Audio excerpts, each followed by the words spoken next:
ডিসেম্বরের মধ্যে নির্বাচনের দাবিতে এক বিএনপি হেফাজত। তবে আসন্ন নির্বাচনে প্রতিদ্বন্দ্বী দল দুটি জোট গঠন করবে কিনা তা জানতে অপেক্ষা করতে হবে নির্বাচন পর্যন্ত।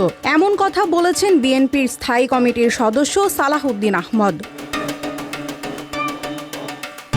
রাজধানীর গুলশানে ৫ মার্চ সন্ধ্যায় বিএনপি চেয়ারপারসনের রাজনৈতিক কার্যালয়ে দলটির সঙ্গে বৈঠক করেছে হেফাজতে ইসলাম। এ সময় প্রধান উপদেষ্টা ডক্টর মোহাম্মদ ইউনূস দ্রুত নির্বাচনী রোডম্যাপ দেবেন বলে জোর দাবি জানান বিএনপির শীর্ষ নেতারা। তাদের সেই দাবির সঙ্গে একাত্মতা জানান হেফাজতে ইসলাম বাংলাদেশের নেতারাও।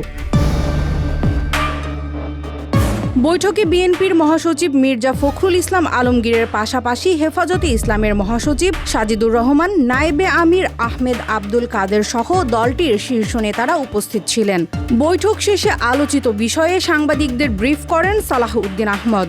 তিনি বলেন, আগামী ডিসেম্বরে নির্বাচনের বিষয়ে হেফাজতে ইসলাম ও তার অন্তর্ভুক্ত রাজনৈতিক দলগুলোর পক্ষ থেকে যথাযথ কর্মসূচি প্রণয়ন করা হবে কিনা এটা তারা চিন্তা করে দেখবে।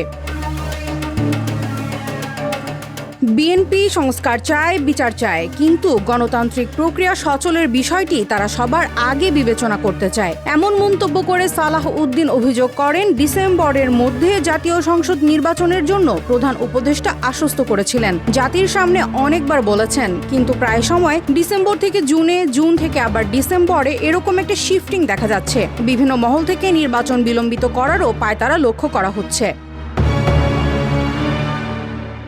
শেখ হাসিনা, তার এমপি ও দোসরদের বিরুদ্ধে আন্তর্জাতিক অপরাধের মামলার কোনো দৃশ্যমান অগ্রগতি নেই বলেও অভিযোগ করেন এই বিএনপি নেতা। মামলাগুলো দ্রুত নিষ্পত্তি করতে ট্রাইব্যুনালের সংখ্যা বৃদ্ধি করার প্রস্তাব করেছে বিএনপি। এ বিষয়ে তাদের প্রস্তাবে হেফাজতও সায় দিয়েছে বলে জানান সালাহউদ্দিন। এছাড়া আওয়ামী লীগকে রাজনৈতিক দল হিসেবে বিচারের আওতায় আনার দাবি জানিয়েছে হেফাজতে ইসলাম। এতে বিএনপিও সম্মতি দিয়েছে বলে নিশ্চিত করেন বিএনপি নেতা। তিনি বলেন, বিএনপিও একই দাবি প্রকাশ করেছে, লিখিতভাবে করেছে, সরকারকে জানিয়েছে, জনগণের সামনে প্রস্তাব আকারে তুলে ধরেছে। হেফাজতে ইসলাম সেই দাবি বিএনপির কাছে ফের উত্থাপন করেছে।